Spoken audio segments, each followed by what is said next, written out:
자, 여러분 안녕하십니까? 부동산 군법의 박호사입니다. 자, 이번 시간은 오늘 2주차죠? 자, 2주차 동형 2주차에서 중요 기출지문만 뽑아봤습니다. 여기에서는 두 개 법이에요. 도시개발법하고 도시 및 주거환경 정비법 각각 5문제, 5문제. 가장 시험 문제 많이 나는 것들 또 여러분들 꼭 알아야 될 것 5개, 5개에서 10개만 뽑아놨습니다.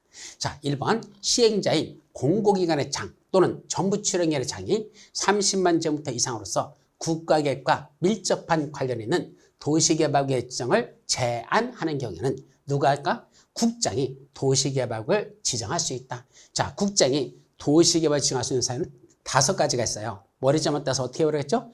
국장이 도시개발구역을 지정하려면 중국 공산당과 긴급히 협의하라. 중국공 긴급협의 이랬었죠? 그때 중이 뭐죠? 중앙행정회장이 요청하는 경우, 국가가 실시하는 경우, 공공기관의 장 또는 정부 출연기관의 장이 면적 30만 제곱미터 이상으로서 국가계획과 밀접한 관련이 있는 구역 지정을 국장한테 뭔다? 제안하면, 이자들이 제안하면 그때는 국장이 도시개발을 정할 수 있다. 이게 중국공이었었죠. 그 다음에 긴급, 천재지변 등으로 긴급하게 도시개발 사업을 시행할 필요가 있을 때 국장이 직접 정할 수 있습니다.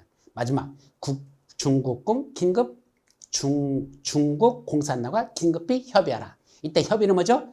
둘 이상의 시도나 대도시에 걸쳐서 도시개발을 시행하려고 한단다. 그럼 원래는 그 둘 이상의 시도나 대도시장 지도끼리 협의해서 지정할 자를 정하면 되는데 협의가 안 된다? 국장이 지정할 수 있다라는 국장이 직접 지정한 거 5가지가 있었어요. 중국공 긴급 협의 이렇게 해보라 그랬죠.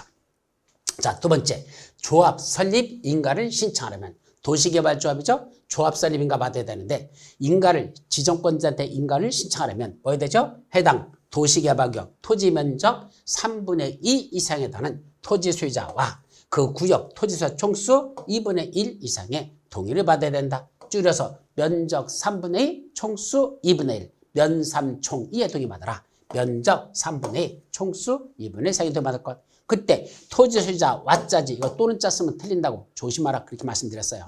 이것에 맞는 문장.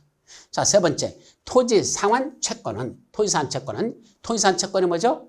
수용 방식에서 도시개발 사업을 시행할 때 수용 또는 사용 방식으로 시행하는데 그때 보상비를 주는 걸 현금으로 드리는 게 아니고 토지 소유자가 원하면 뭐 준다? 나중에 조성되는 토지 또는 건축물을 주겠다는 약속증서를 발행할 수 있는데 그 현금 대신에 토지를 주겠다는 약속증서를 토지상환 채권이라고 그러죠. 이 토지상환 채권은 원칙적으로 뭐다? 기명식증권으로 발행합니다. 이름을 써서 씁니다. 그럼에도 불구하고 타인에게 이전 양도가 가능하다? 불가능하다? 기명식 직권인데도 불구하고 이것만은 이전 양도가 가능하다 그랬고 이 경우 남한테 넘겨주면 취득한 자, 넘겨받은 사람, 그 취득자는 취득자의 성명과 주소가 어디에 기재되지 않으면 토지상환 채권 그 채권 자체에 기재되지 않으면 어떻게 될까? 취득자는 발행자 및 제3자에게 대항하지 못한다라고 됐었죠. 그래서 대항력을 갖추려면 토지상환 채권에 성명과 주소를 기재하여야 합니다. 그래서 또 맞는 문장. 자, 이제 4번의 지문은 우리 끌어올려서 보도록 합니다. 자, 여기까지 올려놓고 이제 나머지는 지운 상태로 보죠. 자, 4번. 환지기에서 정하여진 환지는 그 환지처분이 공고된 날의 다음 날부터 뭐로 볼까요? 종전의 토지로 본다. 그래서 새로 조성된 환지는 언제부터 종전의 토지가 된다? 환지처분이 공고된 날의 다음 날. 근데 말 이렇게 쓴 거 좀 못마땅하다 그랬죠? 차라리 시간 흐름을 쓰죠. 종전의 토지에 존재하던 각종 권리는 환지처분이 공고된 날의 다음 날부터 이전한다, 환지로 이전한다. 이렇게 쓰라는 게 더 좋아요. 같은 말입니다. 언제부터? 환지처분이 공고된 날의 다음 날. 그때부터 종전의 토지던 모든 권리가 환지로 이전하고 그때 환지기에서 환지를 정하지 아니한 종전의 토지에 있던 권리들. 자, 토지 소유자가 나 환지받기 싫다고 본인의 신청에 한 환지 부지정 또는 과수 토지에 대한 환지 부지정 그런 사람들은 더 이상 권리를 소멸시켜야 되죠. 환지를 안 받으니까. 언제부터? 환지 처분이 공고된 날이 끝나는 때. 그때 그 환지를 정하지 아니한 종전의 토지에 있던 권리들은 환지 처분이 공고된 날이 끝나는 때 소멸한다. 따라서 새로 조성되는 권리는 환지 처분의 공고된 날의 다음날 새로운 권리가 조성되고 사라지는 권리는 환지 처분의 공고된 날이 끝나는 때 소멸한다. 이렇게 뭐라 그랬죠. 5번 도시개발 채권에 들어가서 도시개발 채권의 소멸시효는 상환일로부터 계산해서 원금은 5년, 이자는 2년. 아주 기본적인 내용이죠. 첫 번째 아주 많이 났었죠. 그래서 원금은 5년, 이자는 2년이 지나면 소멸시효가 완성됩니다.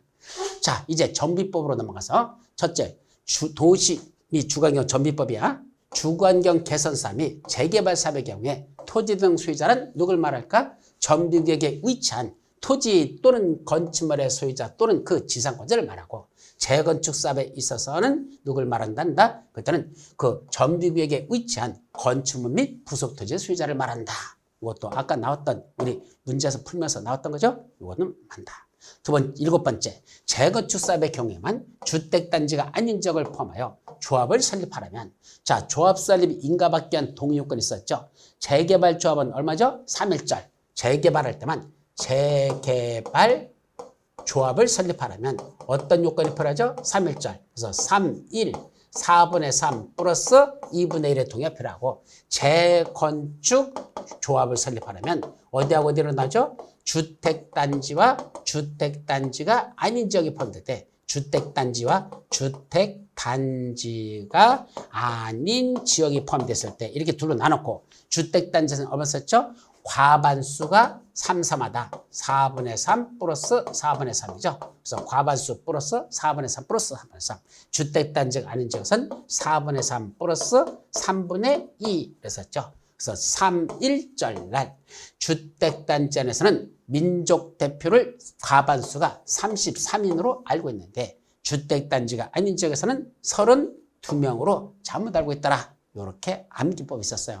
따라서 주택단지가 아닌 지역이니까 4분의 3 플러스 3분의 2면 됩니다. 그래서 4분의 3 플러스 3분의 2상의 토지사의 동의를 받아야 한다. 예, 맞는 문장이죠. 자, 그 다음에 8번 전비구역의 지정은 언제부터 전비구역 지정은 해제된 거로 볼까요? 공사가 다 끝났을 때 해제되는 건 원칙적으로 준공인가의 고시가 있었는 날. 다만 관리처분계획을 수립하는 방식으로 할 때는 소유권 이전 고시가 있은 때의 다음 날에 그때부터 해제된 거로 본다. 이것도 아까 문제에서 우리가 봤던 내용이고 아주 중요한 질문이라고 그랬어요. 자, 이제 9번하고 10번 질문을 보도록 합니다. 자, 9번 대지 또는 건축물을 분양받을 자는 소유권 이전 고시가 있은 날의 다음 날에 그 대지 또는 건축물의 소유권을 취득한다. 새로운 대지 건축물에 대한 소유권은 언제부터 취득하죠? 소유권 이전 등기한 날이 아니고 대지 건축물을 분양받을 자들은 소유권 이전 고시가 있은 날의 다음 날이야. 이때 소유권 이전 등기가 있은 날하면 안 된다는 걸 조심하시고 소유권 이전 고시가 있은 날의 다음 날부터 그 대지 또는 건축물의 소유권을 취득합니다. 맞는 문장이죠. 자, 마지막 10번 청산금을 받을 지급받을 권리 또는 이를 징수할 권리는 소유권 이전 고시일 다음 날부터 5년간 행사하자면 소멸한다. 그래서 청산금을 받을 권리들 있죠? 이건 몇 년 전에 행사해야 돼? 5년 이내에 행사해야 돼요. 언제부터? 소유권 이전 고시일 다음 날 하면 그날부터 청산금을 징수할 수 있는 권리가 생기는 것이고 그때부터 5년간 행사하자면 그건 소멸합니다. 그래서 언제부터 5년간이다? 소유권 이전 고시일 다음 날부터 5년 이렇게 기억하시면 됩니다. 자, 중요한 질문은 오늘 여기서 마무리하도록 하죠. 여러분 대단히 수고하셨습니다.